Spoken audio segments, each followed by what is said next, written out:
ಆಕಾಶವಾಣಿ ಮಂಗಳೂರು.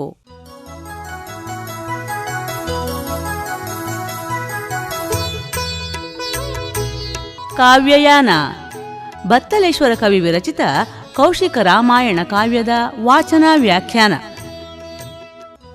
ಇಂದಿನ ಕಾರ್ಯಕ್ರಮದಲ್ಲಿ ವಾಚನಕಾರರಾಗಿ ಭಾಗವಹಿಸುತ್ತಾರೆ ಮಂಜುಳಾ ಸುಬ್ರಹ್ಮಣ್ಯ. ವ್ಯಾಖ್ಯಾನಕಾರರು ಗಣರಾಜ ಕುಂಬ್ಳೆ. ಇದೀಗ ಕೇಳಿ ಕಾವ್ಯಯಾನದ 40ನೇ ಹೆಜ್ಜೆ.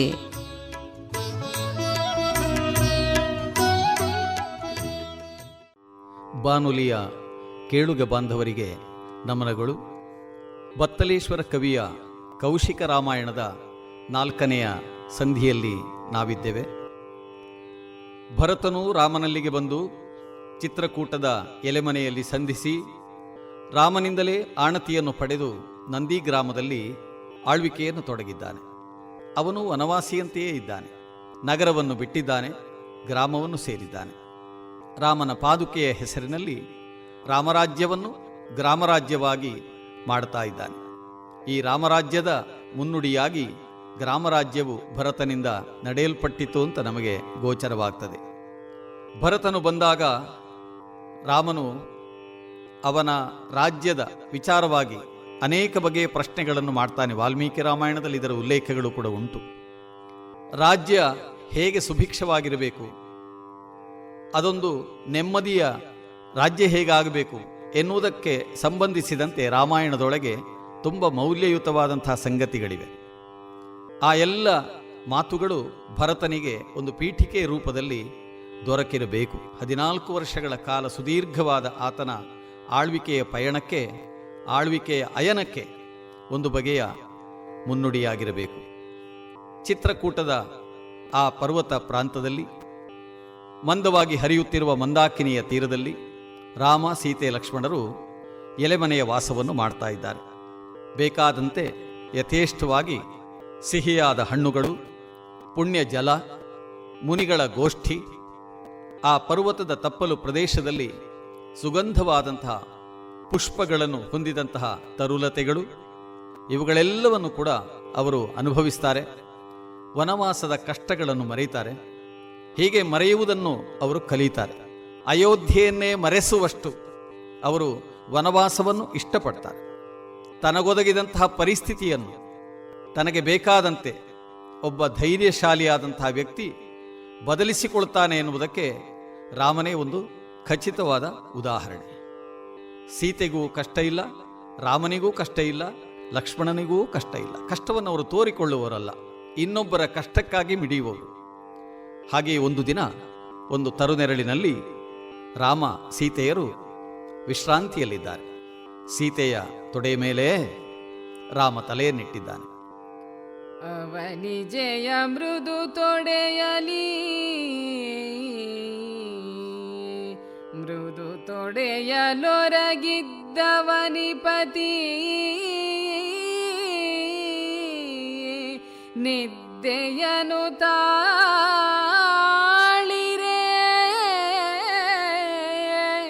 ಯುವತಿ ಮೇಲುದು ತೆರೆದ ಸಮಯದಿ,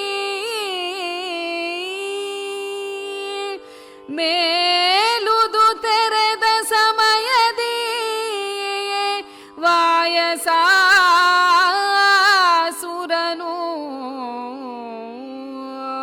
ಅವಿರಳ ಸ್ತನಗಳನ್ನು ಸೋಂಕುವ ತವಕದಲ್ಲಿ ಬಂದು ಬಂದೆದೆಯನೊದೆಯಲು ಶಿವ ಶಿವ ಶಿವ ಶಿವ ಶಿವ ಶಿವ ಎನ್ನುತ್ತವೆ ಸೀತೆ ಬೆದರಲು ರಾಮ ಕಂಡೆರೆದ. ಅವನಿಜೆಯಾದಂತಹ ಸೀತೆಯ ಅಂಕದಲ್ಲಿ ತಲೆಯಿಟ್ಟು ರಾಮ ಪವಡಿಸಿದ್ದಾನೆ. ಅಲ್ಪ ಕಾಲದ ವಿಶ್ರಾಂತಿ ಇರಬೇಕು. ಸಣ್ಣ ನಿದ್ದೆ ಬಂದು ಹೋಗಿದೆ. ಆದರೆ ಆ ಹೊತ್ತಿನಲ್ಲಿ ಬೀಸುತ್ತಿರುವಂತಹ ತಂಗಾಳಿ ಮೌನವಾಗಿ ನಿದ್ರಿಸುತ್ತಾ ಇದ್ದಂತಹ ತನ್ನ ಪತಿ, ಇವೆರಡರ ಜೋಂಪಿನಿಂದ ಸೀತೆಗೂ ಬಹುಶಃ ಸಣ್ಣ ಮಟ್ಟಿಗೆ ತೂಕಡಿಕೆ ಬಂದಿದೆ ಅಂತ ಕಾಣ್ತದೆ. ತಂಪಾಗಿ ಬೀಸುತ್ತಾ ಇದ್ದಂತಹ ಗಾಳಿಯಿಂದಾಗಿ ಸೀತೆಯ ಎದೆ ಮೇಲಿದ್ದಂತಹ ಮೇಲುಡುಗೆ ಅದು ಹಾರಿ ಹೋಗಿದೆ. ಅದೇ ಸಮಯಕ್ಕೆ ಒಂದು ದುರ್ಘಟನೆಗೆ ನಾಂದಿಯಾಯಿತು. ಅದೇ ಪರಿಸರದಲ್ಲಿ ಹಾರಾಡುತ್ತಾ ಇದ್ದಂತಹ ಒಬ್ಬ ಕಾಕಾಸುರನೆನ್ನುವವನು, ವಾಯಸಾಸುರ, ವಾಯಸ ಅಂದರೆ ಕಾಗೆ ರೂಪದಲ್ಲಿದ್ದಂತಹ ಒಬ್ಬ ರಕ್ಕಸ ಸೀತೆಯ ವಕ್ಷೋಜಗಳನ್ನು ಕುಕ್ಕುವುದಕ್ಕೋಸ್ಕರವಾಗಿ ಹಾರಿ ಬಂದನಂತೆ. ಬಂದದ್ದು ಮಾತ್ರ ಅಲ್ಲ, ಸೀತೆ ಎಷ್ಟೇ ನಿವಾರಿಸಿದರೂ ಕೂಡ ಮತ್ತೆ ಮತ್ತೆ ಮತ್ತೆ ಮತ್ತೆ ತನ್ನ ಕಾಲು ಮತ್ತು ಕೊಕ್ಕಿನಿಂದ ಆಕೆಯ ಎದೆಯನ್ನು ನೋಯಿಸ್ತಾ ಇದ್ದಾನೆ. ಸೀತೆ ಒಂದೆಡೆಯಲ್ಲಿ ಗಂಡನ ನಿದ್ರಾಭಂಗ ಆಗಬಾರದು ಎನ್ನುವಂತಹ ಕಳಕಳಿ, ಇನ್ನೊಂದೆಡೆಯಲ್ಲಿ ತನಗಾಗುತ್ತಿರುವಂತಹ ನೋವನ್ನು ಆಕೆಗೆ ತಡೆದುಕೊಳ್ಳುವುದಕ್ಕೂ ಆಗ್ತಾ ಇಲ್ಲ, ರಕ್ಕಸನನ್ನು ನಿವಾರಿಸುವುದಕ್ಕೂ ಆಗ್ತಾ ಇಲ್ಲ. ಶಿವನೇ ಶಿವನೇ ಎನ್ನುವುದಾಗಿ ಆಕೆ ಆರ್ತನಾದವನ್ನು ಮಾಡುತ್ತಿರುವ ಹೊತ್ತಿನಲ್ಲಿ ರಾಮಚಂದ್ರನ ಕಣ್ತೆರೆಯಿತು, ನಿದ್ದೆ ಹಾರಿತು. ಉರದ ಮಸೆಯನು ಕಂಡು ರಾಘವ ಕೆರಳಿ ಕಡ್ಡಿಯ ನಿಟ್ಟೊಡೆ ಅಸುರನನು ಉರಿ ಚಡಾಳಿಸಿ ಹಬ್ಬಿ ಬೆಂಬಳಿಯಟ್ಟೆ ಸೂಠಿಯಲಿ ಸರಳುರಿಗೆ ತಲೆ ಬೆಂದು ಗರಿಸಿದು. ಅರರೆ ಅರರೆ ಕರಿಕೋದದ್ರಿಯಂದದಿ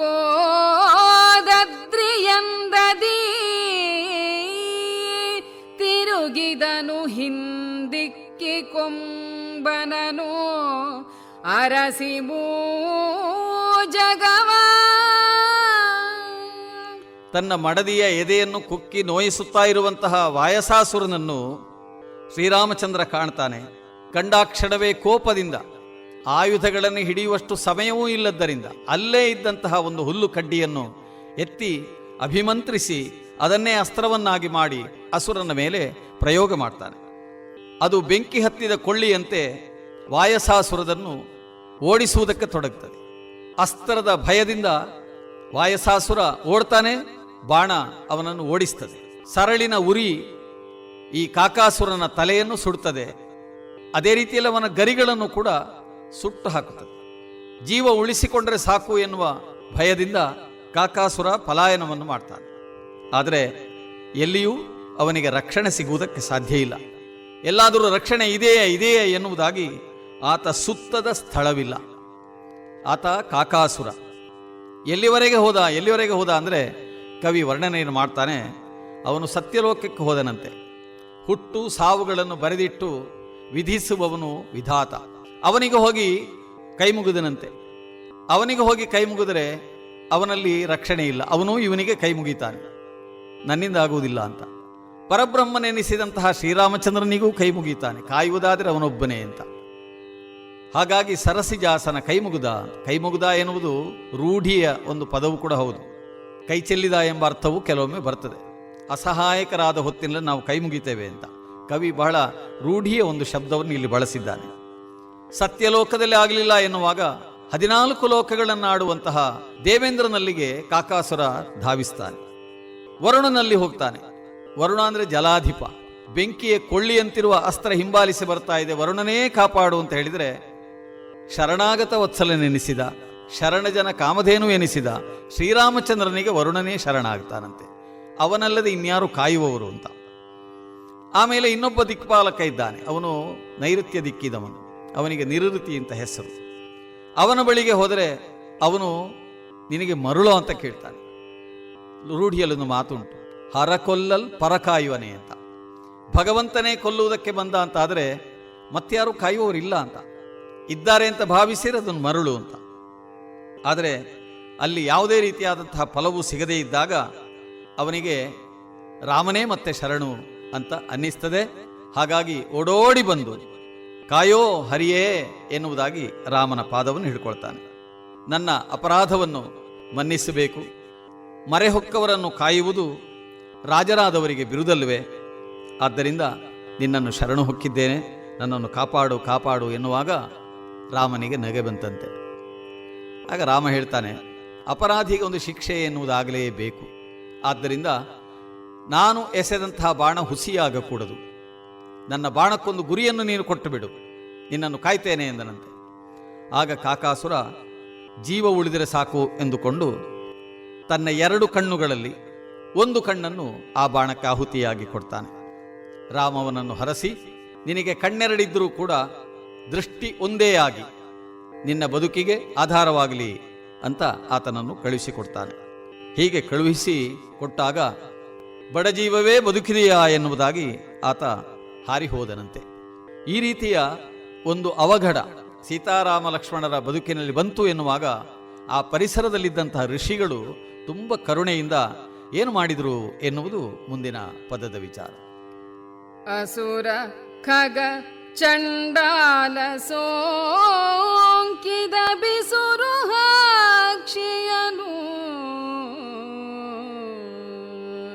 ಬಿಸುರು ಹಾಕ್ಷಿಯನು ಅಸುರ ಖಗ ಚಂಡಾಲ ಸೋಂಕಿದ ನೆನಲು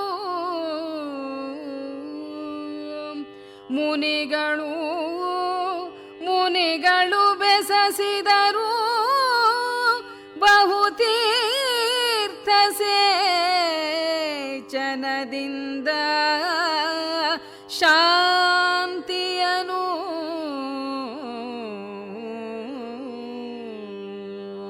ವಸುಮತೀಶ್ವರ ಕೇಳಿ ವಿಂಧ್ಯವನು ಸುಳಿ ತದ್ವಿಧನಾಗಿ ಚರಿಸುತ್ತ ಹೆಸರ ತೀರ್ಥವ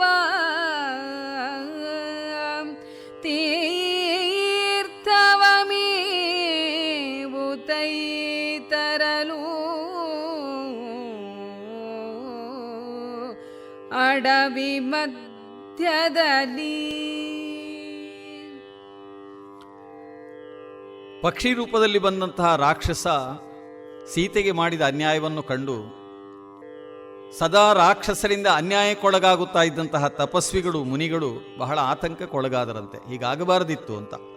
ಸೀತೆಯನ್ನು ರಕ್ಷಿಸಬೇಕಾದದ್ದು ತಮ್ಮದೂ ಕರ್ತವ್ಯ ಎನ್ನುವುದಾಗಿ ಅವರು ಭಾವಿಸಿದರು. ಯಾಕಂದರೆ ರಾಮ ಲಕ್ಷ್ಮಣರು ಅಡವಿಯನ್ನು ಸೇರಿದ ನಂತರ ರಾಕ್ಷಸರ ಉಪಟಳ ಕಡಿಮೆಯಾಗಿತ್ತು. ಹಾಗಾಗಿ ಪ್ರತ್ಯುಪಕಾರ ಬುದ್ಧಿಯಿಂದ ಪುಣ್ಯವಂತರಾದಂತಹ ಆ ಮುನಿಜನರು ತೀರ್ಥ ಸೇಚನದಿಂದ ಸೀತೆಯಲ್ಲಿ ಉಂಟಾದಂತಹ ಮಾಲಿನ್ಯ, ಆ ರಾಕ್ಷಸನ ಸ್ಪರ್ಶದಿಂದ ಉಂಟಾದಂತಹ ದೋಷ ಇತ್ಯಾದಿಗಳನ್ನು ಅವರು ಕಳೆದರಂತೆ. ಶಾಂತಿಯನ್ನು ಮಾಡಿದರು, ಅಂದರೆ ಶಮನವನ್ನು ಮಾಡಿದರು. ಅವರೇ ನಿಜವಾಗಿಯೂ ತೀರ್ಥವನ್ನು ಸದಾ ಉಳಿದ ಜನರಿಗೆ ಕೊಡುವವರು, ಲೋಕಕ್ಕೆ ಕೊಡುವವರು. ತೀರ್ಥಂಕರರು ಒಂದರ್ಥದಲ್ಲಿ ನೋಡಿದರು. ಪವಿತ್ರವಾದಂತಹ ತೀರ್ಥಗಳನ್ನು ಪವಿತ್ರಗೊಳಿಸುವುದಕ್ಕೆ ಸದಾ ಪ್ರಯತ್ನಿಸುತ್ತಿರುವವರು.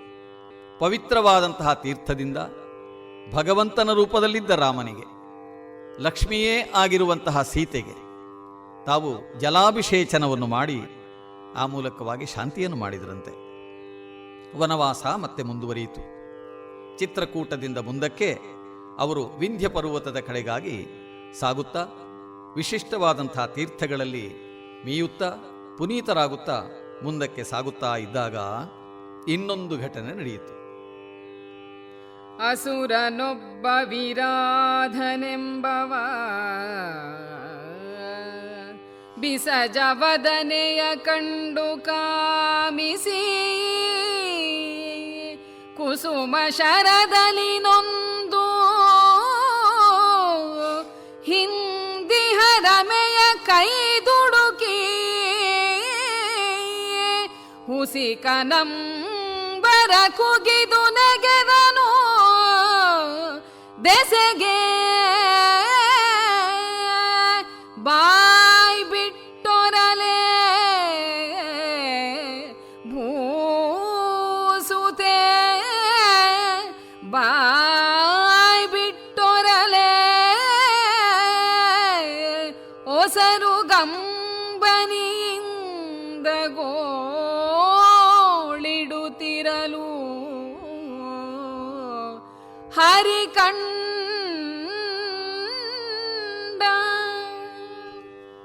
ಕಾಕಾಸುರನ ಪ್ರಕರಣ ಮರೆಯುವುದಕ್ಕೆ ಮುನ್ನವೇ ಇನ್ನೊಬ್ಬ ಅಸುರ ಸೀತೆಯನ್ನು ಆಕ್ರಮಿಸುವುದಕ್ಕಾಗಿ ಬರ್ತಾನೆ. ಅವನ ಹೆಸರು ವಿರಾಧ ಎಂಬುದಾಗಿ. ಮುಂದೆ ರಾಮ, ನಡುವೆ ಸೀತೆ, ಹಿಂದೆ ಲಕ್ಷ್ಮಣ ಎನ್ನುವ ಅನುಕ್ರಮದಲ್ಲಿ ಸಾಮಾನ್ಯವಾಗಿ ಅವರು ಸಂಚಾರ ಮಾಡ್ತಾರೆ. ಆದರೆ ಕೆಲವೊಮ್ಮೆ ಅರಣ್ಯಾಂತರಗಳಲ್ಲಿ ಸಂಚಾರ ಮಾಡುವಾಗ ಈ ಸರಣಿ ತಪ್ಪಿ ಹೋಗಲೂ ಬಹುದು. ವಿರಾಧ ಇಂತಹ ಸಮಯವನ್ನೇ ಸಾಧಿಸಿ ಅವಳ ಮನೋಹರವಾದಂತಹ ರೂಪವನ್ನು ಕಂಡು ಕಾಮಿಸಿ ಕಾಮವಶನಾಗಿ ನೇರವಾಗಿ ಬಂದು ಆಕೆಯನ್ನು ಕೈಯಿಕ್ಕಿ ಮೋಸದಿಂದ ಅಪಹರಿಸಿ ಗಗನಾಂಗಣಕ್ಕೆ ನೆಗೆದನಂತೆ ವಿರಾಧ.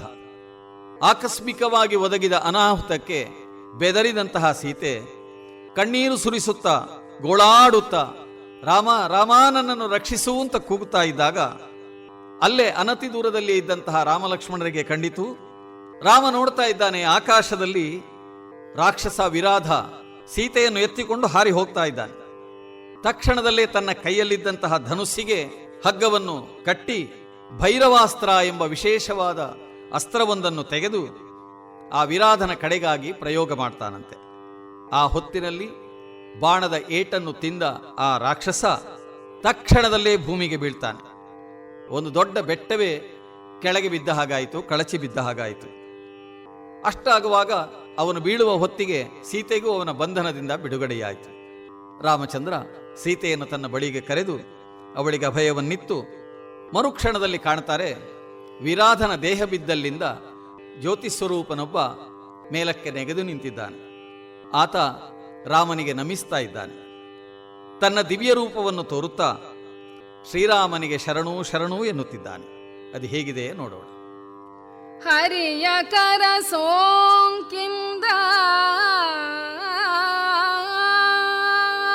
ಹರಿಯ ಕರ ಸೋಂಕಿಂದ ಶಾಪವು ಸರಿಯೇ ತುಂಬುರು ದಿವ್ಯ ರೂಪವಧರಿಸಿ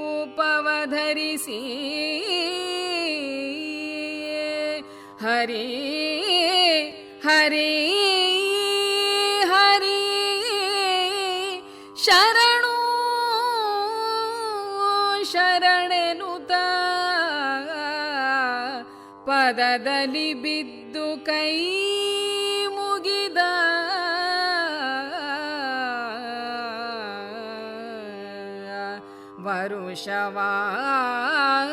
ವರುಷವಾಯ್ತರುವತ್ತು ಸಾವಿರ ವರಧನ ಪಶಾಪದಲ್ಲಿ ಬೆಂದೆನು ಕರುಣಿಸೆನಗೆ ಕರುಣಿಸೆನಗೆ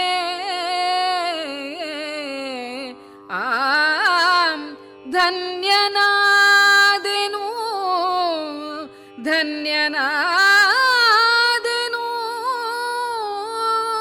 ನೇಮವೇ ಎಂದ.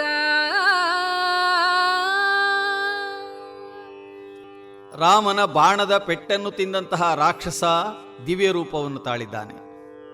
ತಾನು ತುಂಬುರನೆನ್ನುವಂತಹ ಗಂಧರ್ವ ಬಲಾತ್ಕಾರದಿಂದ ಅನ್ಯಾಯವಾಗಿ ಊರ್ವಶಿಯನ್ನು ಕೂಡಿದ್ದಕ್ಕಾಗಿ ಧನಾಧಿಪನಾದಂತಹ ಯಕ್ಷರ ಒಡೆಯನಾದಂತಹ ಕುಬೇರನಿಂದ ಶಾಪಕ್ಕೆ ಒಳಗಾಗಿದ್ದೆ.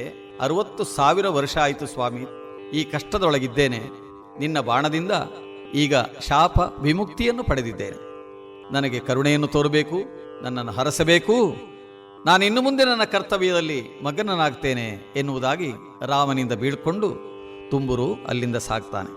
ಹೀಗೆ ಕಷ್ಟ ಸುಖ ಇವೆರಡನ್ನೂ ಕೂಡ ಒಂದು ನಾಣ್ಯದ ಮುಖದಂತೆ ಜೀವನದಲ್ಲಿ ಸಹಜವಾಗಿ ಸ್ವೀಕರಿಸಬೇಕು ಎನ್ನುವುದಕ್ಕೆ ರಾಮನ ವನವಾಸದ ಈ ಭಾಗವು ಕೂಡ ಒಂದು ಸಾಕ್ಷಿ. ಹೀಗೆ ವನವಾಸವನ್ನು ಕಳೆಯುತ್ತಾ ಕಳೆಯುತ್ತಾ ಇನ್ನು ಕೇವಲ 27 ಋತುಗಳು ಉಳಿದಿವೆ ಎನ್ನುವುದಾಗಿ ಲೆಕ್ಕವನ್ನು ಕೂಡ ಹಾಕ್ತಾರೆ. ಗಂಗೆಯನ್ನು ದಾಟಿ ಹೊರಟವರು ವೃದ್ಧ ಗಂಗೆ ಎಂದು ಹೆಸರಾದ ಗೋದಾವರಿಯ ಆ ತೀರಕ್ಕೆ ಬರ್ತಾರೆ. ಅಲ್ಲಿ ಅರುಣತನಯನಾದಂತಹ ಜಟಾಯು ಎಂಬ ಪಕ್ಷಿರಾಜನ ಪರಿಚಯವಾಗ್ತದೆ. ಆತನು ಕೂಡ ದಶರಥನ ಮಿತ್ರನಂತೆ. ಅವನೊಂದಿಗೆ ಸ್ನೇಹವನ್ನು ಮಾಡಿಕೊಂಡು ಅಲ್ಲಿದ್ದಂತಹ ಅನೇಕ ಮಂದಿ ಋಷಿಗಳಲ್ಲಿ ಅವರು ಸಖ್ಯವನ್ನು ಮಾಡಿಕೊಳ್ತಾರೆ. ಹೀಗೆ ಋಷಿಗಳ ಸಂಘದಲ್ಲಿ ಇದ್ದುಕೊಂಡು ರಾಮಲಕ್ಷ್ಮಣರು ತಮ್ಮ ವನವಾಸದ ಉಳಿದ ಅವಧಿಯನ್ನು ಮುಗಿಸಿಕೊಳ್ತಾರೆ.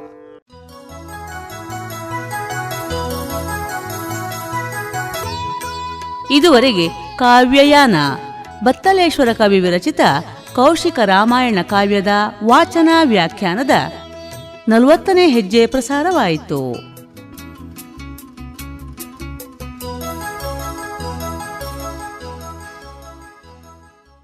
ಇಂದಿನ ಕಾರ್ಯಕ್ರಮದಲ್ಲಿ ವಾಚನಕಾರರಾಗಿ ಭಾಗವಹಿಸಿದ್ದವರು ಮಂಜುಳಾ ಸುಬ್ರಹ್ಮಣ್ಯ, ವ್ಯಾಖ್ಯಾನಕಾರರು ಗಣರಾಜ ಕುಂಬ್ಳೆ, ನಿರ್ಮಾಣ ಸಹಾಯ ಗೀತಾ ಉದಯ ಭಟ್, ಕಾರ್ಯಕ್ರಮ ನಿರ್ಮಾಣ ಲತೀಶ್ ಪಾಲ್ದಾನೆ.